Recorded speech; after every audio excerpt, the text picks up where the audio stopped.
Welcome. Today we're going to go over how you replace this windshield wiper. This is a standard pin style windshield wiper. Not all cars do it. This car happens to. That you can turn your lights, wipers on, turn the key on, get it up to this position. You turn the key off and it'll stay stopped there because you've disconnected all the power to the vehicle. You're going to pull this up and it has that lock clear there.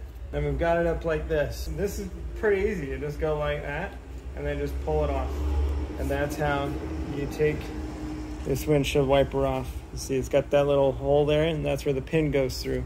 We've got a pin right here that will match up with it. So then when you got your new one, you're just gonna go ahead and do the same in reverse. You're gonna line up that pin, put it on, and then just turn it back around like that. And it holds on by this little tab here. You just put it down like that, and then go ahead and set it back on the windshield. And that is how you would replace your windshield wiper of a standard pin style. Thanks for watching.